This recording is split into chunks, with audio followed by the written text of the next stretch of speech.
The Proverbs 31 woman is considered to be the quintessential woman of God.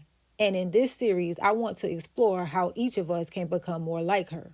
So let's start with an overview of Proverbs 31. It opens with a woman instructing her son, King Lemuel, to stay away from things that make him forget God's law, so that he will judge righteously and speak for those who cannot speak for themselves. Next, we get a description of the virtuous woman from King Lemuel's point of view.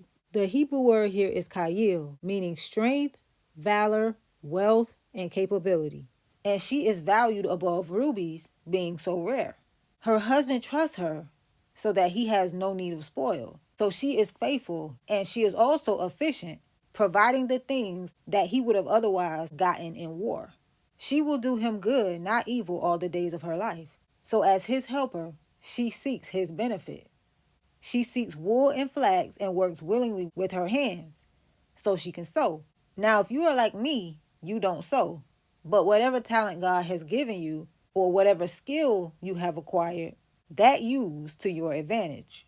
She brings her food from afar, meaning she trades what she has made for provisions for her household. She rises at night and provides meat for her house. So she starts early. And I want to add here that the woman of God follows Yeshua's example and begins her day with God, as David also did. So in prayer, reading the scriptures, and then she does the rest. She considers a field and buys it and plants a vineyard. So she does not make hasty decisions. She thinks things through and uses her earnings to further support her household as well as the less fortunate. She girds herself with strength and strengthens her arms. So there is emphasis on being strong here. She perceives that her merchandise is good and her candle does not go out by night. So she prospers in commerce, and there is always oil in her lamp to light her house. So she keeps things in order abroad and at home. She lays her hand to the spindle, and her hands hold the distaff. So another reference to sewing, a feminine occupation that she uses to support her husband as his helper, not seeking to replace him. She stretches out her hand to the poor and reaches forth her hands to the needy. So she considers the poor as instructed in God's law. She is not afraid of the snow for her household, for all her household are clothed with scarlet. She makes herself coverings of tapestry.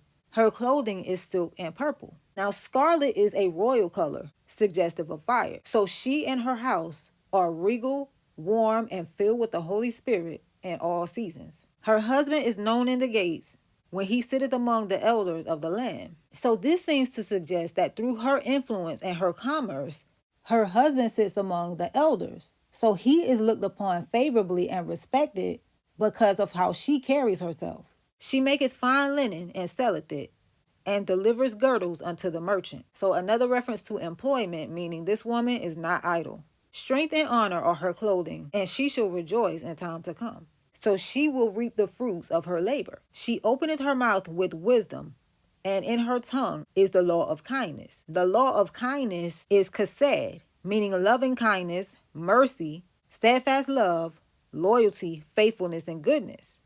So she knows God's law, and that is what is in her mouth. She looketh well to the ways of her household, and eateth not the bread of idleness. So she does not slack off to the detriment of her household. She is always on guard to protect it.